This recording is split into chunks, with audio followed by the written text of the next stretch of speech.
မိတ်ဆွေတို့မြန်မာမွေ3,4,500နဲ့မြန်မာနိုင်ငံမှာဆိုရင်ဘယ်လိုအိမ်မျိုးရမယ်ထင်လဲခင်းမိုင်မှာဆိုတော့ဘယ်လိုအိမ်မျိုးရမလဲလိုက်ကြည့်လိုက်အောင်ဒီမြင်တဲ့အတိုင်းအကုန်ရမှာခြေကူးကန် furniture ကိုယ့်ရဲ့မိသားစုတွေကြီးပဲစုဝေးပြီးစားတောက်လို့ရမယ် barbecue area တကားဆိုရင် Australia လာမှာအုတ်နီကဲဆိုရင်ဂျပန်ကလာမှာခေါင်မိုးဆိုရင် Russia လက်ရန်တကားဆိုအီတလီကနေပါလာအောင်ပါအိမ်ရှိမှာကားလေးစီးထိထိုးလို့ရအောင်မယ်အိမ်ထဲဝင်လိုက်တာနဲ့ဖနက်ချုံမဲ့နေရလဲစတူဒီယိုခန်းစာလောက်ထိရှိသေးတယ်ဗျဒပင်းစီလင်ကိုတုံးပေးထားတယ်အဲခန်းအနေနဲ့ရေကူးခန်းနဲ့တခါတန်းပြီးတော့စိုက်ပြီးတော့တုံးထားတဲ့ architecture design ကိုတွေးမြင်ခံစားရမှာပါဗျကျယ်ဝန်းတဲ့ dining area နဲ့ဘားကောင်လာနေရရှိမယ်ဒါက kitchen ပါ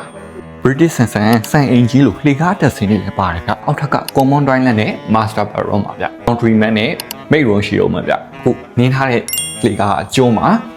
လက်ရန်အီတလီကတွင်းထားတာဗျကျွန်တော်အပေါ်ထဲမှာရှိတဲ့အိတ်ခန်းနှခန်းကိုပြပေးမယ်နှခန်းလုံးကလည်းရေချိုးခန်းအိမ်တာတွဲရက်ပဲဗျကဲဒါဆိုရင်နောက်တစ်ခါအောင်သွားကြည့်လိုက်ရအောင်ဗျဖာနီချာတွေပါအကုန်ပါပြီးသားဒီပုံစံတိုင်းကိုရမှာပါအရင်ကျတဲ့အခန်းလေးအောင်နဲ့မှာ rain shower နဲ့ bath ပါအောင်မယ်ဒါဆိုရင်အင်ဂျီရှင်ရဲ့ master bedroom ကိုသွားကြည့်လိုက်အောင်အိတ်ခန်းအကျယ် window တွေအကျယ်ကြီးတီးတန်း dressing room ဒီစင်းနှစ်ခုရော bath ရောပါအောင်မှာဖြစ်ပါတယ်ဒီလိုမျိုးကိုပိုင်ရေကူခန်းကားပါကင်၄စီးအိတ်ခန်း5ခန်းရေချိုးခန်း6ခန်း living room 2ခန်းအဲ့လိုမျိုး luxury ဆန်အိမ်ကြီးကိုပိုင်ဆိုင်နိုင်မှုဆိုရင်မြန်မာငွေ3,400 ခွဲကျပ်နဲ့အခုပဲပိုင်ဆိုင်နိုင်ဖို့နောက်ဆုံးခွင့်ရကိုလက်မလွတ်ဖို့ဆက်သွယ်လိုက်ပါ